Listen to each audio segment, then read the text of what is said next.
حدیث اربعین نووی کی 8ویں حدیث پہ آج ہماری گفتگو ہے لیول 2 میں، اور اس حدیث کا عنوان ہے مسلمان کے جان و مال کی قیمت۔ اس حدیث کے راوی عبداللہ ابن عمر رضی اللہ عنہما ہیں۔ کہتے ہیں کہ اللہ کے رسول صلی اللہ علیہ وسلم نے فرمایا، امرت ان اقاتل حتی یشہدوا ان لا الہ الا اللہ وان محمد رسول اللہ ویقیموا الصلاة ویؤتوا الزکاة فاذا فعلوا ذلك فقد اسموا منی دماءهم واموالهم الا بحق وحسابهم على اللہ عز وجل، رواه البخاری ومسلم۔ عبداللہ ابن عمر رضی اللہ عنہ کہتے ہیں کہ اللہ کے رسول صلی اللہ علیہ وسلم نے فرمایا کہ مجھے اللہ کی طرف سے اس بات کا حکم دیا گیا ہے کہ میں اس وقت تک لوگوں سے جنگ کروں جب تک کہ وہ لا الہ الا اللہ کی گواہی نہ دے دیں، اور جب تک نماز قائم نہ کریں اور زکوٰۃ نہ ادا کریں۔ جب وہ ان کاموں کو کرنے لگیں تو میں جنگ روک دوں گا اور وہ مجھ سے اپنی جان و مال محفوظ کر لیں گے۔ ہاں، اسلام کے حق کی وجہ سے ان کا خون حلال ہوگا اور مال لے کر کسی کو دینا ضروری ہوگا تو اس پر ضرور عمل کروں گا اور ان کا حساب اللہ کے ذمے ہے۔ یہ حدیث، اس کے راوی عبداللہ ابن عمر ہے۔ عبداللہ ابن عمر عمر بن خطاب رضی اللہ عنہ کے بیٹے ہیں، اور صغار صحابہ میں، یعنی عمر کم تھی، علم معلومات بہت زیادہ تھی، معلومات کا خزانہ ان کے پاس تھا عبداللہ ابن عمر کے پاس۔ ایک مرتبہ کا بڑا مشہور واقعہ ہے کہ اللہ کے رسول صلی اللہ علیہ وسلم مجلس میں تشریف فرما تھے۔ آپ نے ایک سوال کیا کہ وہ کون سا درخت ہے جس کے پتے کبھی نہیں جھڑتے۔ چونکہ ہم شہروں میں ہیں، شہروں کی لائف الگ ہے۔ اس وقت کی جو زندگی تھی نا، مدینہ کی، مکے کی، درختوں کی چھاؤں، کھیتیاں، باغات، اونٹ، گھوڑے، یہ چیزیں تھیں۔ تو کہا کون سا درخت ہے جس کے پتے نہیں جھڑتے؟ سب لوگ خاموش تھے۔ تو آپ صلی اللہ علیہ وسلم نے سب سے آخر میں کہا کہ وہ کھجور کا درخت ہے۔ تو عبداللہ بن عمر جب گھر واپس آئے تو اپنے والد عمر بن خطاب رضی اللہ عنہ سے کہتے ہیں کہ والد محترم، جب اللہ کے رسول صلی اللہ علیہ وسلم نے یہ سوال کیا تو میرے دل میں یہی جواب آیا تھا کہ یہی جواب ہے اس کا، لیکن میں اس لیے نہیں کہہ سکا کہ وہاں بڑے بڑے صحابہ موجود تھے، ابو بکر، عمر، خلفاء، ان کے بعد صحابہ، وہ خاموش تھے، تو میں چپ رہا، نہیں جواب دیا، لیکن میرے دل میں تھا کہ یہی جواب ہوگا۔ تو عمر رضی اللہ عنہ نے کہا کہ بیٹے، اگر تم نبی صلی اللہ علیہ وسلم کی مجلس میں یہ جواب دے دیتے تو مجھے بہت زیادہ خوشی ہوتی۔ ایک باپ کی تمنا یہ ہوتی ہے کہ اس کا بیٹا سوالوں کا جواب دینے میں، علم کا اظہار کرنے میں، بڑی جگہوں پہ سچائی کو بیان کرنے میں ٹاپر رہے۔ ہر باپ کی آج بھی ہے اور پہلے بھی ہے، اور وہ بھی شرعی سوال، وہ بھی نبی نے سوال کیا، اس کا جواب۔ تو بچوں کے اندر ہمت اور حوصلہ یہ پیدا کرنا چاہیے۔ ایک بار عنیزہ میں شیخ علامہ ابن عثیمین رحمۃ اللہ علیہ، جو اس وقت کے سب سے بڑے فقیہ اس صدی میں گزرے ہیں، اور عنیزہ شہر جو قصیم کا ہے، عنیزہ اصل میں ایک شہر ہے۔ بعض لوگوں نے کہا کہ عنیزہ، یہ جو لیلا مجنو کی کہانی ہے نا، لیلا کا ایک نام عنیزہ تھا اور مجنو کا نام امرؤ القیس تھا، وہیں سے 200-250 کلومیٹر پہ مجنو کا گھر تھا۔ تو کچھ تو افسانے بڑھا کر پیش کیے جاتے ہیں، لیکن عربی شاعری میں کچھ نہ کچھ اصل ملتی ہے۔ بہت پرانا شہر ہے، شیخ اسی شہر میں تھے، اور 300-350 سے زیادہ کتابیں آپ کی تیار ہو گئی۔ ان کا جو مکتبہ ہے، جو بلڈنگ ہے 6 منزلہ، تو بلڈنگ کا جو نقشہ ہے وہ دور سے کتاب دکھتی ہے۔ آپ گوگل پہ دیکھیں گے تو پا جائیں گے مؤسسۃ الشیخ ابن عثیمین، تو وہ دور سے لگے گا کہ کتاب رکھی، اندر جائے تو 6 منزلہ وہ بلڈنگ ہے۔ تو یہ بلڈنگ بعد میں بنی ہے، شیخ کی وفات کے بعد۔ درس دیتے تھے تو ایک ان کا پوتا تھا یا کسی شاگرد کا بچہ تھا، اس کو آگے رکھے، بولے جب 8-20 ہو جائے گا تو ہمیں بتا دینا۔ سوال جواب کی مجلس تھی۔ اب وہ سوال کا جواب جب جاری رہتا ہے، 8:20 کا 22:24 ہو گیا، شیخ کو پتا ہے کہ میں نے کہا ہے بتا، یہ بھی دیکھ رہے ہیں کہ ٹائم ہو گیا اور بتایا نہیں اور اپنی بات میں مصروف ہے۔ جب جواب مکمل ہو گیا تو پوچھتے ہیں عبداللہ سے، شاید ان کا پوتا تھا، کتنا بجا؟ کہا کہ 8:26۔ تو پوچھا کہ میں کہا تھا نا تم 8:20 پر یا اس طرح مجھے بتا دینا۔ تو کہا آپ گفتگو کر رہے تھے، جواب جاری تھا۔ تو کہا اس کے باوجود تم کو جب ٹائم دیا تھا تو اس پہ ٹوکنا چاہیے تھا۔ تم بہادر بنو، جو ٹائم دیا گیا اس کی پابندی کرو۔ ایک ٹریننگ اور تربیت کا ایک انداز کہ جب کہہ دیا گیا کسی بچے سے کہ مجھے 5 بجے جگا دینا، تو یہ نہ دیکھو کہ میرے ابو سو رہے ہیں، نہیں، جگا دو۔ ایک تربیت، ایک ٹریننگ، وقت کی پابندی، جرات، اظہار کی جرات، قوت، یہ حوصلہ اور ہمت بچوں میں پیدا کرنا چاہیے۔ عمر بن خطاب رضی اللہ عنہ یہی چاہتے تھے کہ میرے بیٹے عبداللہ کے اندر یہ ہمت پیدا ہو، اور عرب کے اندر آج بھی یہ چیز پائی جاتی ہے، موجود ہے۔ وہ اس حدیث کے راوی کہتے ہیں کہ اللہ کے رسول صلی اللہ علیہ وسلم نے فرمایا کہ مجھے اللہ کی طرف سے یہ حکم دیا گیا ہے کہ میں لوگوں سے اس وقت تک قتال کروں جب تک کہ وہ لا الہ الا اللہ محمد رسول اللہ کی گواہی نہ دے۔ اس حدیث میں قتال اور جہاد کے اصول مقرر کیے گئے۔ جب جہاد جاری تھا، جنگیں جاری تھیں، ایسا نہیں کہ آج ابھی جائیں گے اور کہیں گے لا الہ الا اللہ کہو اور نہیں تو مار ڈالوں گا، یہ نہیں بات ہے۔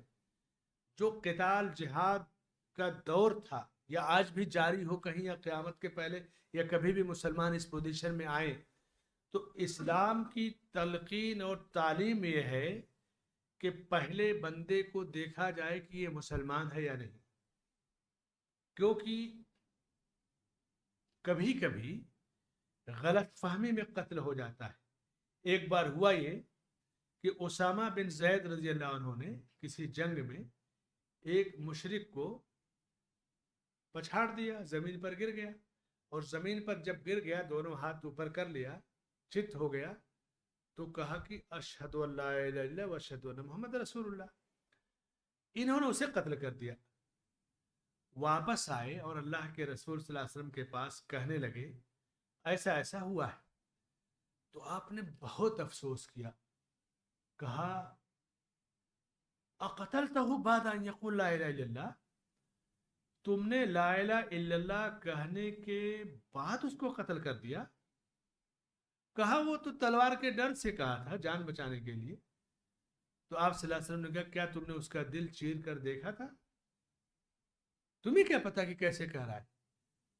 پھر کہا کہ ماذا تفعل بلا الہ الا اللہ، قیامت کے دن جب وہ لا الہ الا اللہ کے ساتھ آئے گا تب تم کیا کرو گے؟ سوچو ذرا اس دن کے بارے میں۔ تو جان کتنی قیمتی چیز ہے، مومن کی جان اتنی قیمتی ہے، اس لیے جنگ بھی ہوتی، جہاد ہوتا، حملے ہوتے، تو آبادیاں اگر مشکل یا مکس ہوتی تو اس کو جاننا ضروری تھا کہ یہ کافر ہے یا مسلمان ہے۔ یعنی آئیں جنگ کی حالت میں بھی، عام حالات میں تو دیکھنا ہی دیکھنا ہے، جب گھمسان کی جنگ ہو اس میں بھی دیکھا جاتا ہے۔ اسی لیے صحیح مسلم میں ابو ہریرہ رضی اللہ عنہ سے مروی ہے کہ اللہ کے نبی صلی اللہ علیہ وسلم نے خیبر کے دن، خیبر 7 ہجری میں غزوہ ہوا تھا، فتح خیبر، حضرت علی نے قلعہ کو فتح کیا تھا، کہا کہ کل یہ جھنڈا میں ایسے شخص کو دوں گا جو اللہ اور اس کے رسول سے محبت کرتا ہے اور اللہ اور اس کے رسول اس سے محبت کرتے ہیں۔ کتنا خوش نصیب ہوگا انسان۔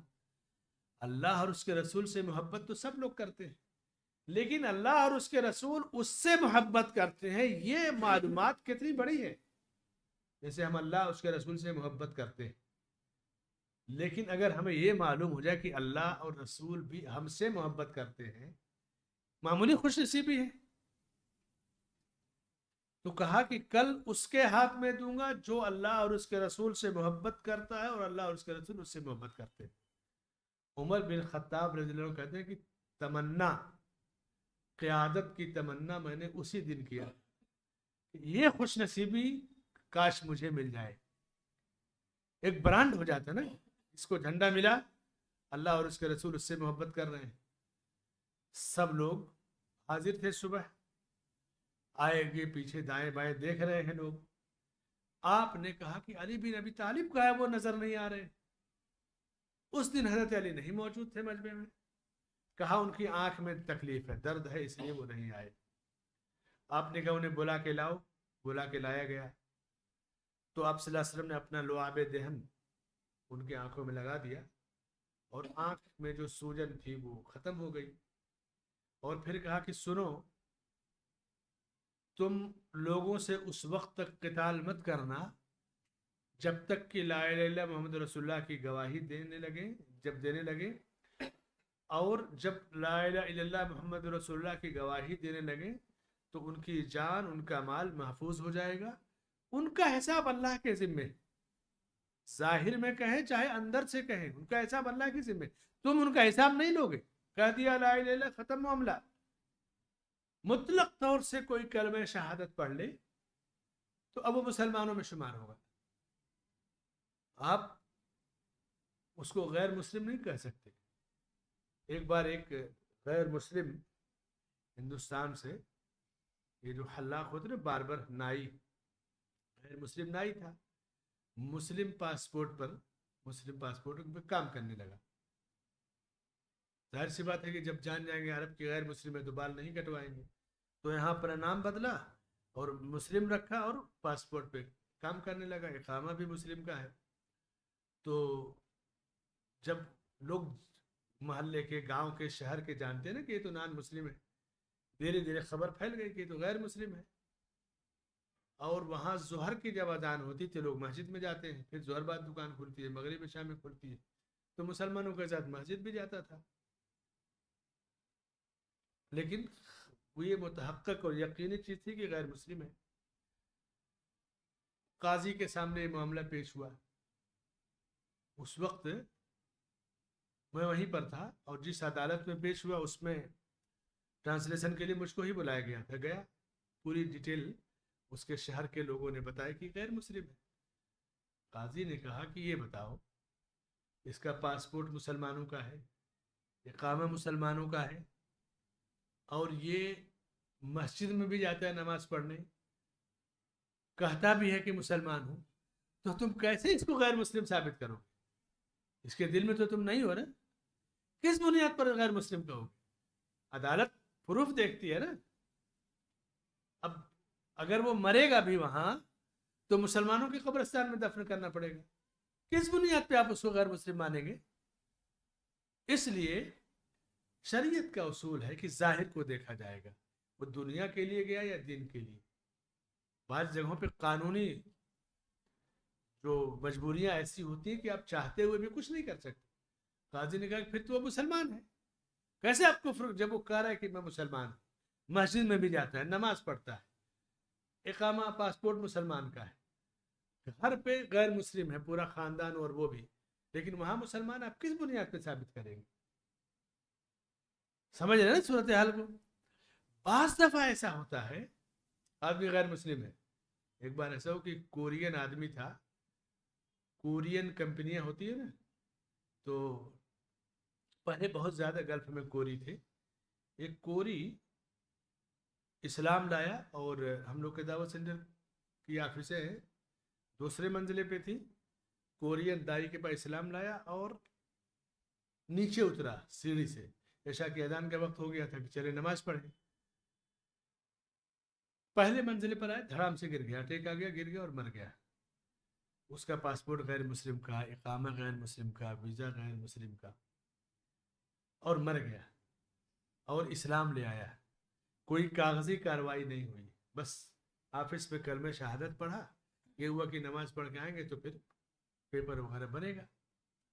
تو بہت بڑا مسئلہ ہے نا. آپ ایمبیسی سے کیا کہیں گے, ہوم منسٹری یا فارن منسٹری سے کیا کہیں گے, اور اسے بھیجیں گے تو وہ پھر اس کو یا تو جلائیں گے یا جو بھی کریں گے. عیسائی مشنری کا تھا, کرسچین تھا, ٹائم لگ گیا اس میں. اب اسلام کا دستور ہے کہ مسلمان ہو گیا, اسے دفن کیا جائے گا, جنازہ پڑھی جائے گی, لیکن کوئی پروف نہیں ہے کہ یہ مسلمان ہے. وہاں پروف تھا لیکن وہ شخص کافر تھا, یہاں پروف نہیں ہے لیکن یہ مسلمان ہو گیا. سماج میں جب آپ ذمہ داریاں نبھائیں گے نا تو بڑے بڑے مار کے آتے ہیں. شیخ بن باز رحمۃ اللہ علیہ زندہ تھے. شیخ عبدالعزیز توجری ابھی وہ بھی زندہ ہے. وہ مدیر تھے دعوت سینٹر کے. تو کام کیا ہم لوگوں نے ساتھ میں ان کے. تو انہوں نے شیخ کو خط لکھا ایسا ایسا میٹر ہے. تب یہ ای میل اور واٹس ایپ نہیں تھا. فیکس جو بہت ہائی فائی آفسیں ہوتی ہیں ان میں فیکس مشین تھی. بس فیکس بھیجا. ظاہر سی بات ہے کہ شام کو مسلم ہوا ہے, آفس 9 بجے کھلتی ہے, رات کو تو کوئی فیکس لے کے بیٹھتا نہیں. تو شیخ نے ملک فہد رحمۃ اللہ علیہ سے رابطہ کیا. انہوں نے کوریا کی ایمبیسی سے, بہرحال جو بھی ہو شکل جو بھی ٹائم لگا ہو, یہ منظوری مل گئی کہ جنازہ پڑھا جائے گا اور مسلمانوں کے قبرستان میں دفن کیا جائے گا. کہتے ہیں کہ اتنا بڑا جنازہ اس شہر کے لوگوں نے نہیں دیکھا. ایک وقت کی نماز بھی نہیں پڑھا بندہ, اور اللہ نے کتنا بڑا اجر اس کو دیا. یہ ہے خوش نصیبی, یہ ہے اسلام کی نعمت, یہ ہے توحید کی نعمت. اور اس طرح کے واقعات بعض صحابہ کے ساتھ بھی آئے.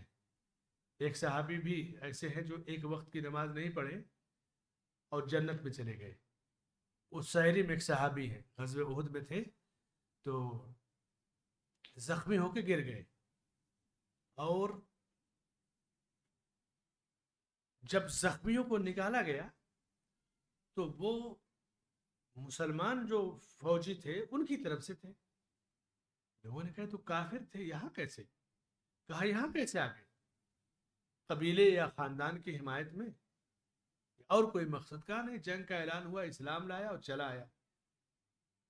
اور تھوڑی دیر کے بعد ان کی روح نکل گئی. تب یہ سب پیپر ورک کا زمانہ تو تھا نہیں. اللہ کے نبی صلی اللہ علیہ وسلم کو خبر دی گئی تو کہا دیکھو آدمی نے عمل کم کیا اور اجر زیادہ پایا. ایک وقت کی نماز نہیں پڑھے اور جنت میں گئے. کیوں؟ کوئی 9 بجے 10 بجے اسلام لائے گا, 12 بجے اس کی وفات ہو جائے گی, تو کون سی نماز پڑھے گا؟ کسی نماز کا وقت آیا ہی نہیں تو پڑھے گا کہاں سے؟ تو اللہ تعالیٰ بعض دفعہ بندوں کو اس طرح نوازتا ہے. اور بعض دفعہ لوگ ایسے ہوں گے کہ 10-20 سال مکے میں رہ کے آتے ہیں, حج نہیں نصیب ہوتا ہے. دنیا کی دولت ہوتی ہے, طواف نہیں نصیب ہوتا ہے. ایسے بھی بے توفیق لوگ ہیں. تو یہاں ایک اصول دیا اللہ کے نبی صلی اللہ علیہ وسلم نے کہ مسلمان کی جان مال اتنی قیمتی ہے کہ جب وہ لا الہ الا اللہ کہہ دے تو پھر اس پر حملہ نہیں کیا جائے گا. بلکہ بعض حدیثوں میں صحیح بخاری کی کہ جب آپ کسی فوج کو بھیجتے, دستے کو کسی شہر پہ حملے کے لیے, وہ جو جنگیں جاری تھی جہاد کا دور تھا, تو اگر فجر کی اذان کی آواز آتی تو اس پر حملہ نہیں کرتے تھے, کیونکہ اسلام پھیل رہا تھا نا. کل تک کافر ہو سکتا ہے, صبح مسلمان ہو گئے ہو, رات کو ہو گئے ہو. اسلام کے ابتدائی دور میں یہ چیزیں بہت زیادہ پیش آتی تھی کہ توحید کا اقرار کر لینے کے بعد کسی مسلمان کی جان پہ حملہ نہیں کیا جائے گا. ہاں 3 صورتیں ایسی ہیں جہاں ایک مسلمان کو قتل کرنا جائز ہے, اس کا خون حلال ہے. 3 صورتیں ہیں. پہلی صورت کیا ہے؟ شادی شدہ ہے اور بدکاری کر بیٹھے, زناکاری کر بیٹھے. اسلامی حکومت ہے اور یہ سزا آپ نہیں دیں گے, ہر آدمی نہیں دے گا. اسلامی حکومت ہے, اسلامی عدالت ہے, عدالت میں مقدمہ پیش ہوگا اور جج فیصلہ دے گا. پھر وہ فیصلہ مسلمانوں کی جو فوج ہے وہ اسے نافذ کرے گی. جج صرف فیصلہ دیتا ہے, فیصلے کو پولیس نافذ کرتی ہے نا. تو وہ شادی شدہ زناکار, اور دوسرا وہ جس نے کسی کو قتل کیا ہو ناحق, تو خون کا بدلہ خون, قصاص میں. وَلَكُمْ فِي الْقِصَاصِ حَيَاةٌ يَا أُولِي الْأَلْبَابِ. ابھی 1-2 مہینے پہلے سعودیہ میں ایک واقعہ ہوا نا قصاص کا, آپ نے سوشل میڈیا پہ دیکھا ہوگا. وہ بھی عدالت فیصلہ دے گی اور پھر اسے نافذ کیا جائے گا حکمراں کے ذریعے. اور تیسری صورت, اسلام لانے کے بعد کوئی مرتد ہو جائے, اسلام لایا اسلام سے پھر گیا, تو یہ بھی اسلامی نظام حکومت ہوگا, اسلامی عدالت یہ فیصلہ دے گی اور مسلمان حکمراں اس کو نافذ کرے گا. آپ نہیں کریں گے ایسا، ورنہ فتنہ اور ہنگامہ ہوگا. یہ جہاں طاقت و قوت ہے وہاں پر یہ فیصلہ کیا جائے گا. تو اس حدیث میں توحید کی اہمیت و فضیلت نمبر 1 کہ ایک مسلمان توحید کی وجہ سے انسان کا خون جان مال محفوظ ہو جاتا ہے. دوسری چیز، زمین پر امن و امان صرف اللہ کے دین کے ذریعے ہی قائم کیا جا سکتا ہے. دنیا اصل میں امن کی دشمن ہے. دنیا نے کیا کیا؟ اسلام کو امن کے بجائے آتنک کہہ دیا، مسلمانوں کو امن و امان کہنے کے بجائے دہشت گرد کہہ دیا. یہ دلیل ہے کہ دنیا امن و امان کی دشمن ہے. دنیا امن نہیں چاہتی. دنیا میں امن کہاں ہے؟ کہیں گے برطانیہ میں امن ہے، امریکہ میں امن ہے. آپ سروے دیکھ لیجئے کہ سال میں کتنا قتل ہوتا ہے، کتنا اغوا ہوتا ہے، کیا نہیں ہوتا ہے. بعض دفعہ عرب حکمراں پہلے بھی اور آج بھی بڑے بڑے جو وزراء ہیں امریکہ کے، برطانیہ کے، وہ سعودیہ میں بلائے جاتے ہیں. دیکھتے ہیں کہ اذان کے وقت دکانیں کھلی رہتی ہیں، نماز کے لوگ چلے آتے ہیں. سونے کا تاجر بس صرف شیشے کا وہ لاک بند کر دے گا، مین شٹر چھوڑ دے گا، چلا جائے گا نماز کے لیے. وہ سورے کے اوپر پردہ ڈال دے گا، شیشہ ہے. وہ دیکھ کر دنگ رہتے، کیا ایسا بھی ہے؟ ایسا تو ہمارے ملک میں رہے تو فوراً توڑ پھوڑ کے لے کے چلے جائیں گے. تو امن جو ہے، چونکہ وہاں پتا ہے کہ اگر پکڑے گئے چوری کرتے تو ہاتھ کٹ جائے گا، تو اسلامی شریعت سے امن قائم ہوتا ہے. لیکن دنیا امن کی دشمن ہے اس وقت. یورپ میں، برطانیہ میں، امریکہ میں کہنے کے لیے امن ہے، نہیں تو جتنا زیادہ بدکاری وہاں پر ہے. کسی کو باپ کا پتہ نہیں، ماں کا پتہ نہیں، بغیر شادی کی اولاد کی کثرت، نہیں پتا کہ کون اس کا باپ ہے کون ماں ہے. بچے جوان ہو گئے. حرام کی اولاد جتنا وہاں ہے دنیا میں کہیں نہیں. لوگ کہیں گے بڑا سکون ہے وہاں پہ. اس سے بڑی بے چینی کیا ہوگی کہ حسب نسب برباد ہو گیا. تو یہ امن کے دشمن ہیں لوگ. آدمی کا حسب، اسی لیے ان لوگوں نے کیا کیا پتا ہے؟ ایک دن مدر ڈے مقرر کر دیا، فادر ڈے مقرر کر دیا، کیونکہ ماں باپ کا تو پتہ نہیں ہے. تو مدر ڈے، فادر ڈے میں مدر اور فادر کو تلاش کر کے کہیں سے لے آئیں گے، اس کو حاضر کریں گے اور اس کا ڈے منا لیں گے. یہی سب کرتے ہیں. اسلام میں ہر وقت ماں باپ کی خدمت، ان کے نیچے جنت کے ان کے قدموں میں ڈال دی گئی. کہا اللہ کے نبی صلی اللہ علیہ وسلم نے کہ جب تک والدین راضی ہیں اسی وقت تک اللہ تعالیٰ راضی رہے گا. یہ ناراض تو اللہ ناراض ہو جائے گا. یہ ہے اسلام کی تعلیم. اور یہ جو اولڈ ایج ہوم کا جو رواج وہاں پر ہے، یہ اسلام میں اس کا تصور ہی نہیں ہے. والدین کی خدمت یہ اسلام کا ایک حصہ ہے. یہ معمولی چیز نہیں ہے. بڑے بڑے علماء کو آپ دیکھیے، بڑے بڑے لوگوں کو، کہ اپنے والدین کو آج بھی ویل چیئر پر لے کر کے طواف کرتے ہوئے نظر آئیں گے. ان کے پاس نوکر چاکر کی کمی نہیں، سارے لوگ ہوتے ہیں، لیکن والدین کی خدمت کہ ہم سے یہ شرف چھوٹنے نہ پائے. بعض بڑے علماء، بڑی بڑی جہاں کے 10-20 ہزار لوگ مسجدوں میں نمازی ہوتے، بڑی مسجدوں کے خطیب ہیں، والد کو ویل چیئر پر لائیں گے، سامنے بٹھا دیں گے، اس کے بعد ممبر پر چڑھتے ہیں، خطبہ دے کے پھر لے کر کے جائیں گے. یہاں تھوڑی سی ترقی مل گئی، تھوڑا سا پیسہ آ گیا تو سب سے پہلے ماں باپ کو جھڑک دیتے ہیں. تو اسلام میں جس طرح توحید ضروری ہے اور توحید سے بلندی ملتی ہے، اسی طرح امن و امان اسلام کے نظام سے قائم ہوتا ہے. اسلامی نظام کے بغیر امن دنیا نہیں پا سکتی.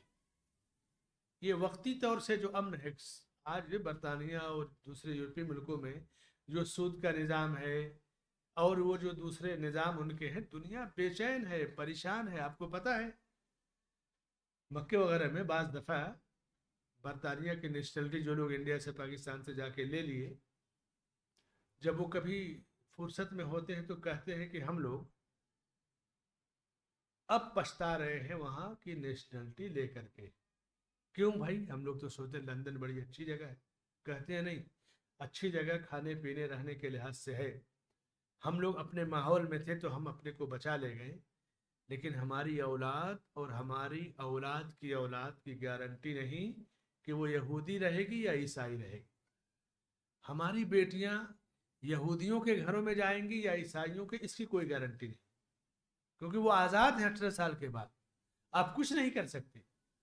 تو یہ جو بظاہر خوبصورتی نظر آتی ہے، اس خوبصورتی کے پیچھے کتنی بڑی تباہی ہے، اس تباہی کو سمجھیں گے نا تو کہیں گے اسلام سے بڑی کوئی نعمت نہیں. اسی لیے دنیا اسلام، مسلم ممالک یا جہاں بھی اسلام ہے، سب سے زیادہ مسلمانوں سے چڑھتی، چاہتی ہے کہ جیسے ہم ہیں ویسے یہ بھی ہو جائیں، ان کا بھی اتا پتہ نہ رہے. آج مسلمانوں میں ایسے بھی خاندان قبیلے ہیں جن کا 10-10 20-20 پشت تک حسب نسب موجود ہے، شجرہ پورا موجود ہے. عرب کے اندر تو آل رسول تک پورا شجرہ موجود ہے. اور میں نہیں سمجھتا کہ یورپی دنیا میں کوئی بھی خاندان ایسا ہوگا جس کو 2-3 پشت کا پتہ ہوگا، دو باپ کا پتہ نہیں تو دادا پر دادا کا کہاں ہوگا. تو اسلام رنگ نسل اپنی جگہ، لیکن خاندان حسب نسب کی حفاظت کرتا ہے. اور توحید جب قائم ہوگی تو اللہ تعالیٰ سب سے پہلے جان مال کی حفاظت کراتا ہے.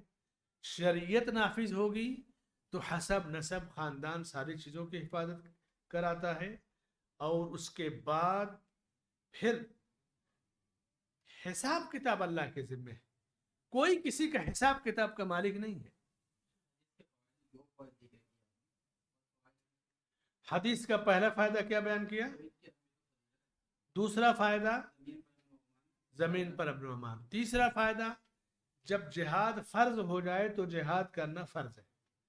جس طرح عہد نبوی میں فرض تھا، آج جو صورتحال ہے، آج جہاد ہم پر فرض اس لیے نہیں ہے کہ کہیں بھی مسلمان اس طاقت و قوت میں نہیں ہے جیسے اسلامی جھنڈا ہو، مسلم حکمراں ہو، ولی امر ہو یا اس کی اجازت ہو.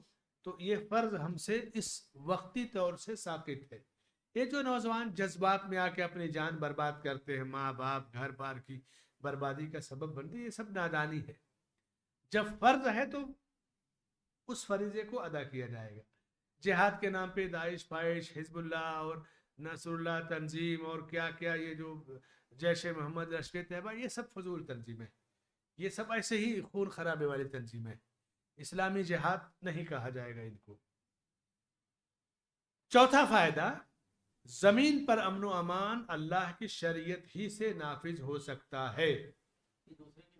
ہو گیا نا چوتھا فائدہ. اس کے بعد اگر کوئی کلمہ پڑھتا ہے تو وہ مسلمان ہے، ہم اس کے دل کی تحقیق نہیں کریں گے. لست علیہم بے مسیطر، ہم اس کے نگراں نہیں ہے فرمایا. پانچواں فائدہ، اسلام نے اپنے ماننے والوں کو دنیا اور آخرت دونوں میں حفاظت کا یقین دلایا ہے. کلمہ طیبہ کے اقرار سے دنیا میں بھی جان و مال محفوظ ہے اور آخرت میں بھی. پانچواں فائدہ.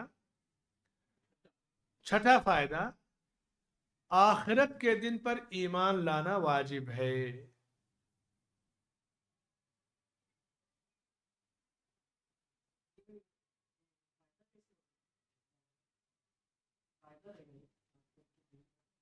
فائدہ اس سے حدیث سے نکلتا ہے نا.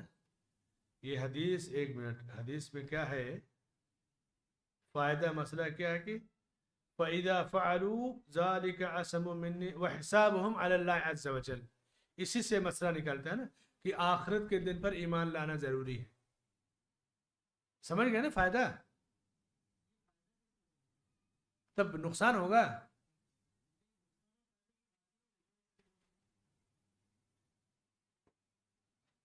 عربی میں ایک طریقہ ہوتا ہے، جیسے ایک آیت ایک حدیث، تو اس سے جو مسئلے، پہلا مسئلہ دوسرا مسئلہ تیسرا، اسی کو کہتے ہیں پہلا فائدہ دوسرا.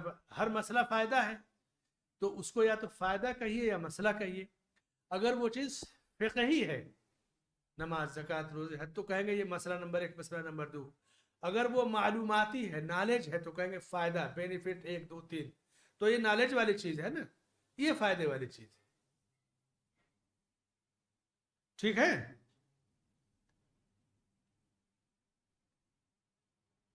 اب آئیے حدیث نمبر 9.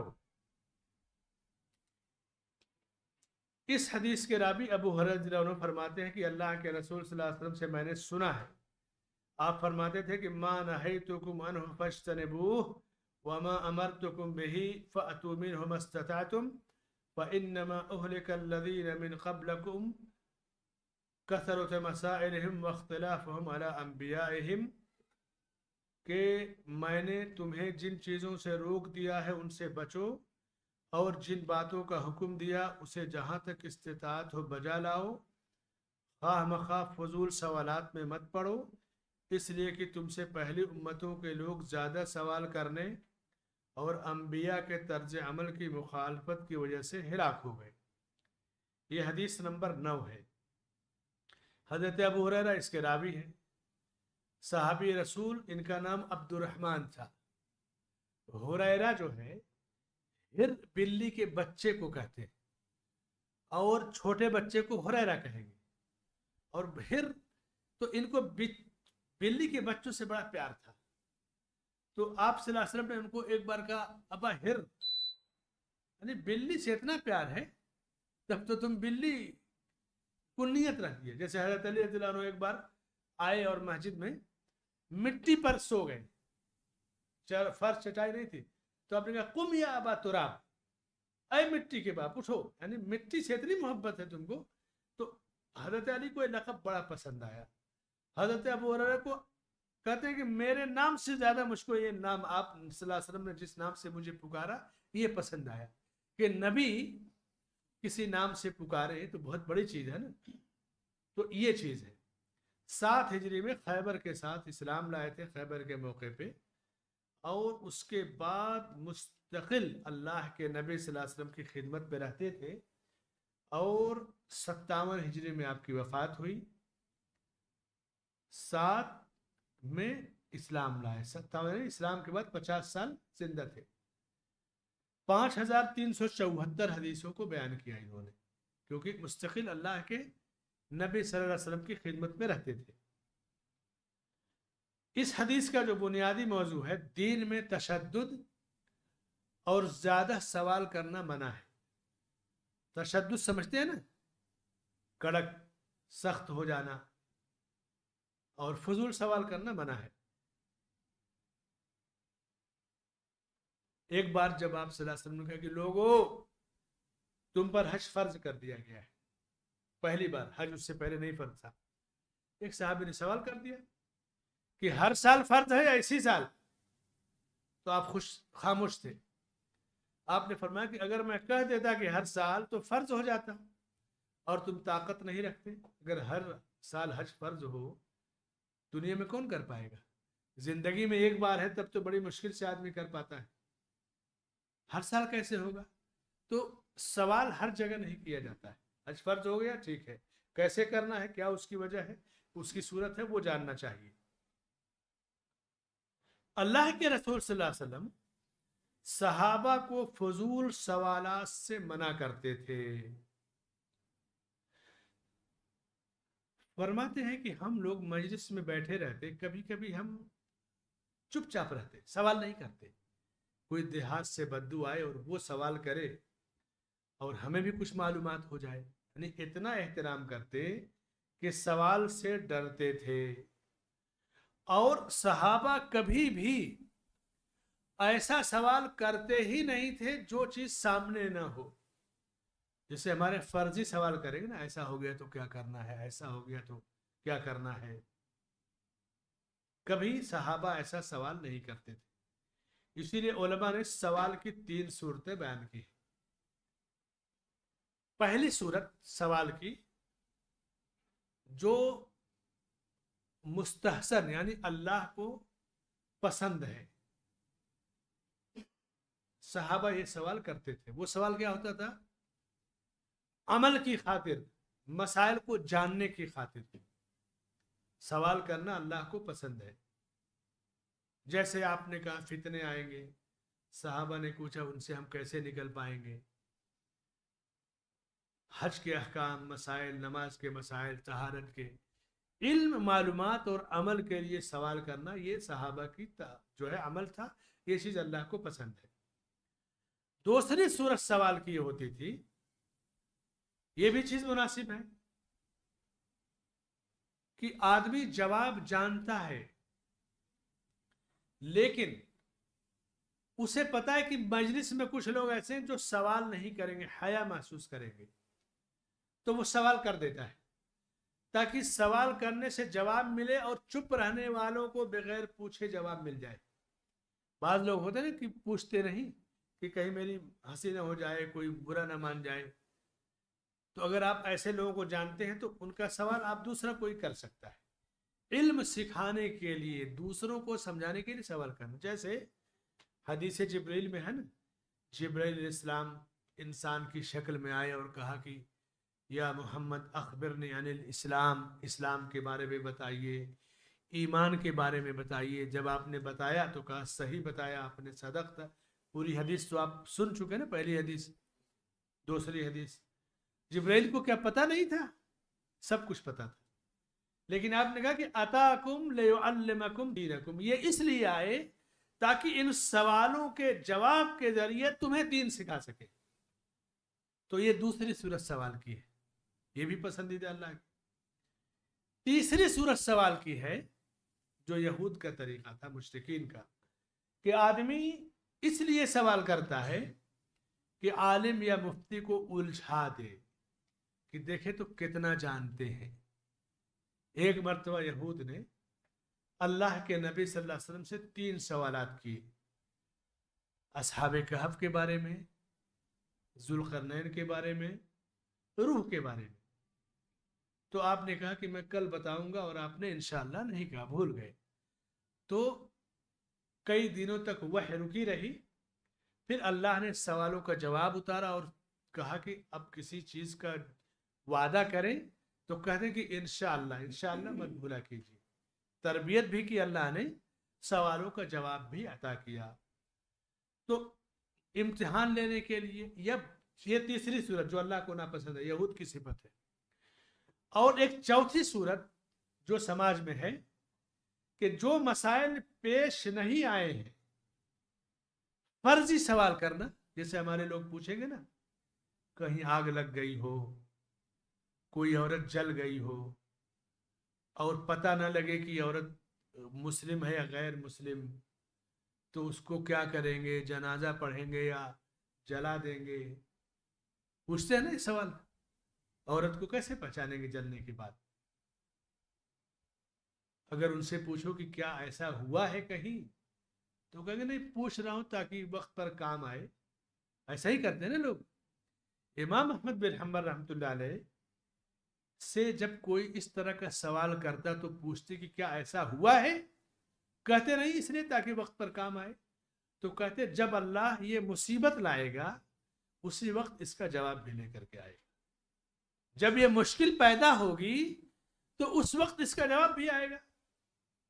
خون ڈونیٹ کرنا، خون کا عطیہ دیتے نا، بلڈ ڈونیشن، 100 سال پہلے فقہ کی کتابوں میں یہ چیز نہیں ملے گی، قرآن میں، حدیث میں۔ اس ٹائم تصور نہیں تھا کہ ایک دوسرے کا خون کسی کو دیا جائے گا، کسی کی آنکھ اور جگر کی پیداوار دے، کوئی کسی کو گردہ دے گا، پرانی کتابوں میں نہیں ملے گا۔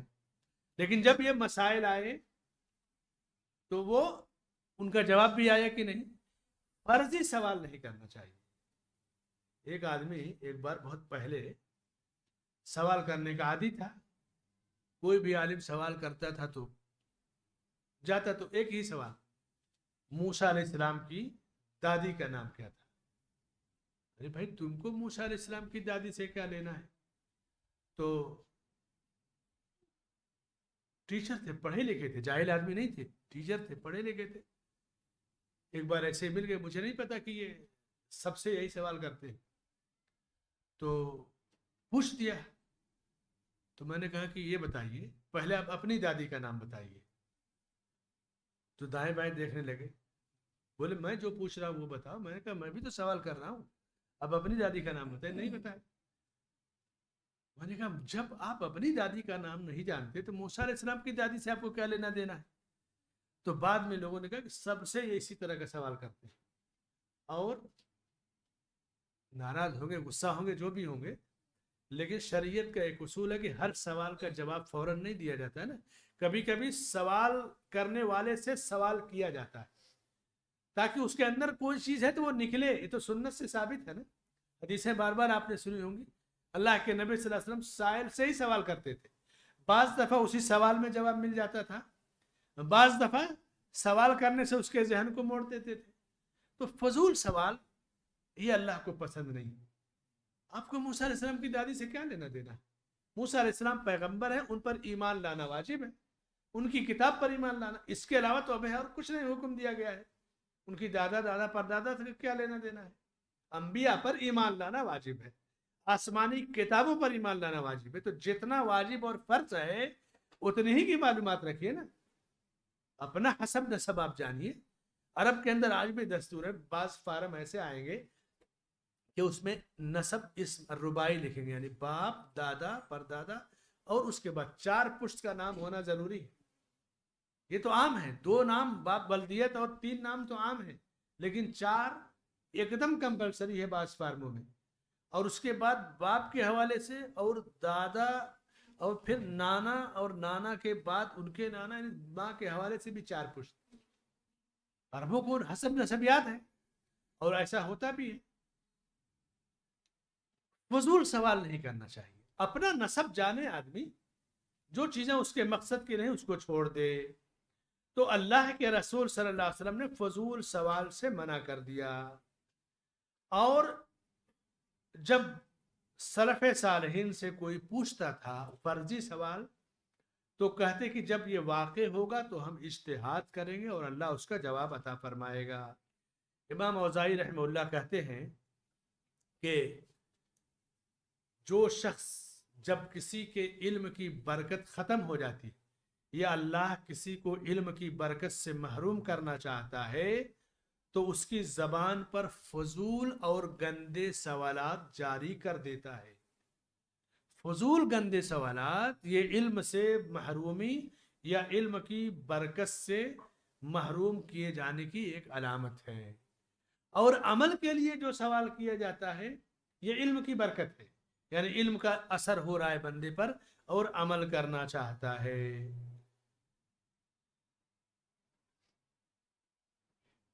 عمران بن حسین رضی اللہ تعالیٰ عنہ کہتے ہیں کہ اللہ کے رسول صلی اللہ علیہ وسلم نے فرمایا تم کھڑے ہو کر نماز پڑھو، اس کی طاقت نہیں تو بیٹھ کر پڑھو، اس کی بھی طاقت نہیں تو لیٹ کر پڑھو.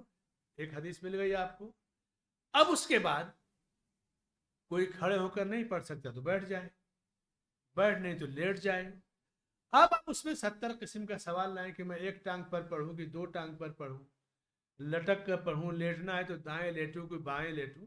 جیسی پوزیشن ہے، بیمار کے لیے رخصت ہے نا، تو جس پوزیشن میں آپ ہیں اس پوزیشن میں نماز پڑھ لیجیے، مہلت سے فائدہ اٹھا لیجیے، بس ختم معاملہ. فضول سوال سے شریعت نے سختی سے منع کیا ہے. اللہ کے رسول صلی اللہ علیہ وسلم کے صحابہ کی یہ خاص عادت تھی اور یہی جذبہ تھا. جیسے حضرت ابو ہریرہ نے سوال کیا نا، من اسعد الناس بشفاعتک یا رسول اللہ. اللہ کے نبی صلی اللہ علیہ وسلم قیامت کے دن آپ کی شفاعت کی سعادت کس کو حاصل ہوگی؟ کون خوش نصیب ہوگا جس کو یہ سعادت ملے گی؟ کتنا پیارا سوال تھا. تو آپ نے کہا مجھے تمہارے علم کی تڑپ دیکھ کر کے ایسا لگ رہا تھا کہ یہ سوال تم ہی کرو گے. من قال لا الہ الا اللہ خالصا من قلبہ، جس نے خلوص دل سے لا الہ الا اللہ کہا اسی کو میری جو ہے سفارش نصیب ہوگی، میں اس کی شفاعت کروں گا. لوگوں کے حالات الگ الگ ہوتے ہیں. ایک آدمی مسلم محلے میں، مسلم فیملی میں پیدا ہوا، دوسرا نو مسلم ہے، تیسرا غیر مسلموں کے علاقے میں پیدا ہوا. جیسے بنگال وغیرہ میں ابھی اس سرکار سے پہلے 25-30 سال تک جو CPM تھی نا، کمیونسٹ تھے، تو ایسا نہیں کہ کمیونسٹ بہت اچھے ہیں، ان فرقہ پرستوں سے فرقہ پرستی کے معاملے میں، لیکن الحاد، دہریت، بے دینی کا اثر مسلمانوں کے گھروں میں، درسگاہوں میں پایا گیا، اب بڑا خطرناک پایا گیا۔ ایک سیمینار میں ایک ٹی وی کی اینکر مل گئی سیمینار ہی میں اسٹیج پر، اور وہ بڑی مشہور نیوز پڑھتی ہے، تو سنیے جملہ سنیے، بے پردہ تھی اور سیمینار دینی موضوع پہ تھا۔ اس نے برجستہ کہا کہ ہم دقیانوس نہیں ہیں،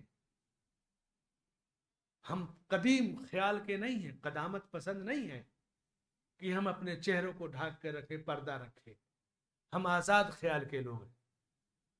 تو اسٹیج پر نہیں پوچھا میں نے، تھوڑا سا فتنے کا ڈر تھا، لیکن اس سے پھر پوچھا، میں نے کہا آپ کا احترام، آپ کی کا مقام اپنی جگہ، آپ نے جو کہا کہ ہم آزاد خیال کے لوگ ہیں، پردہ، دقیانوسیت پرانی روایتیں ہیں، تو یہ بتائیے اللہ کے رسول صلی اللہ علیہ وسلم کی بیٹیاں، بیویاں، کیا وہ دقیانوس تھیں؟ کیا وہ پرانے خیال کی تھیں؟ وہ تو پردہ کرتی تھی نا، آپ ان کے بارے میں کیا کہیں گے؟ چپ، خاموش۔ میں نے کہا نہیں، آپ کو جواب دینا ہے۔ اسٹیج پر جتنے فخر سے آپ نے بیان کیا ہے پردہ کو، دقیانوسیت، اور آپ بے پردگی کو، نقاب بھی نہیں تھے، بے پردگی کو آزاد خیالی، تو جو خواتین جنت کی بشارت دنیا میں پائیں، نبی کے گھروں میں پلی بڑھیں، ان کی شکل اور چہرہ کوئی نہیں دیکھ پایا، ان کو آپ کیا کہیں گے؟ دقیانوس، پرانے خیال کی کہیں گی؟ آپ فیصلہ کیجیے۔ تو پھر بغیر ہی میں ایک پروفیسر صاحب، انہوں نے کہا کہ مولانا یہ جس ماحول میں پلی بڑی ہے نا، وہ کمیونزم کے دور میں، یہ کسی مذہب کے لوگ نہیں مانتے، نام مسلمانوں کا ہے۔ وہ کمیونزم کا جو دور تھا نا، تو بہت اچھا دور نہیں تھا اسلامی کلچر یا تہذیب کے لحاظ سے۔ بھلے وہ جیوتی سنوں گا گائے کاٹ کے کھاؤ، تو مسلمان تو اسی میں خوش ہے نا، گائے کھانے کا گوشت مل گیا تو خوش ہو جاتا ہے، لیکن جڑیں ہماری کھوکھلی ہوتی، تو فوراً کسی سے نہ مروب ہونا ہے، نہ اپنے دین یا اپنا جو ہمارے آئیڈیل ہے صحابہ، کبھی ان کو کوئی کتنا بھی بڑا فلسفی دانشور ہو، کوئی بھی کسی صحابی یا صحابیہ کے قدموں کی خاک کے برابر نہیں ہو سکتا ہے۔ یہ وہ خواتین تھی کہ چلتی تھی زمین پر، اللہ تعالیٰ آسمان سے سلام بھیجتا تھا۔ حضرت خدیجہ کے بارے میں نا، کہ جبریل نے آ کے آسمان سے سلام پہنچایا اللہ کا اور اپنا، اور آپ کہیں کہ پردہ کرنا دقیانوسیت اور پرانی اولڈ جو ہے علاقہ ہے اور ہم نہیں مانتے، تو یہ ایک خطرناک کفر ہے۔ لیکن کہنے والا اگر کفر کے ماحول کا ہے تو اس کی بات پہ فوراً اٹیک نہ کر کے اس کو تھوڑا سا سمجھایا جائے گا۔ اس کی ایک اور مثال لیں، جب روس ٹوٹا ہے 90 میں، تو